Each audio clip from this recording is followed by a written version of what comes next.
Assalamualaikum warahmatullahi wabarakatuh. Saya Riku Ramadhanu. Saya akan menjawab pertanyaan UTS untuk mata kuliah ekonomi regional. Baik, langsung saja. Pertanyaan pertama adalah, menurut Monde Solo, syarat-syarat pertumbuhan ekonomi adalah produktivitas, depresiasi, pertumbuhan angkatan kerja, dan tabungan. Bagaimana opini Anda dengan konsep ini dapat diimplementasikan saat ini? Baik, terima kasih. Menurut saya, pengimplementasian model Solo saat ini ialah tidak hanya mengkombinasikan antara produktivitas dengan angkatan kerja saja, namun juga harus diiringi dengan adanya teknologi.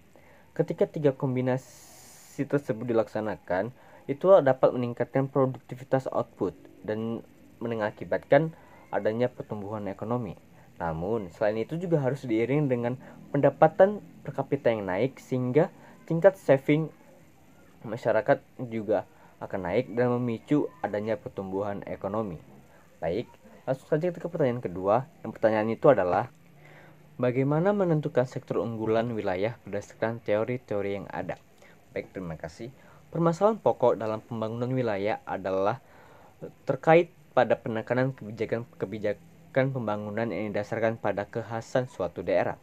Dimisalkan, bahwasanya suatu daerah yang unggul dalam sektor pariwisata yang memiliki keindahan panoramanya itu diharapkan dapat fokus terhadap peningkatan sektor pariwisata yang tersebut.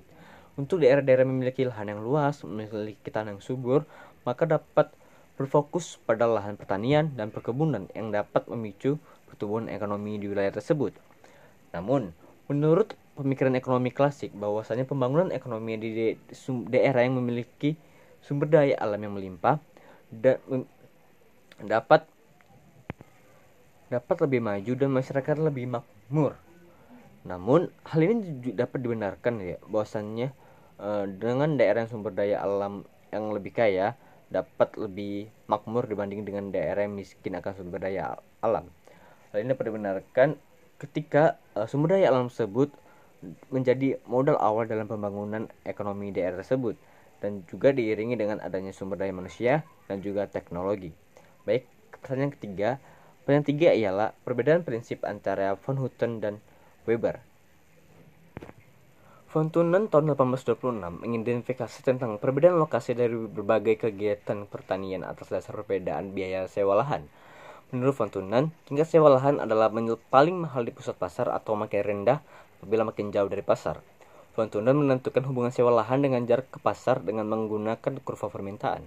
Berdasarkan perbandingan atau selisih antara harga jual dengan biaya produksi, masing-masing jenis produksi memiliki kemampuan yang berbeda untuk membayar sewa lahan. Makin tinggi kemampuannya untuk membayar sewa lahan, maka makin besar juga kemungkinan kegiatan itu berlokasi dekat pusat pasar. Sedangkan Weber menganalisis tentang lokasi kegiatan industri, di mana menurut teori Weber, pemilihan lokasi industri didasarkan atas prinsip-prinsip minimalisasi biaya. Weber menyatakan bahwa lokasi setiap industri tergantung pada total biaya transportasi dan tenaga kerja, di mana perjumlahan keduanya harus minimum. Tempat di mana total biaya transportasi dan tenaga kerja yang minimum adalah identik dengan tingkat keuntungan yang maksimum.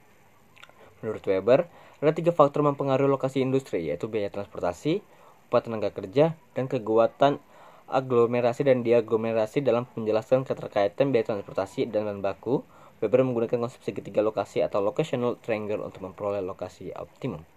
Baik, saya Riku Ramadhanu. Terima kasih.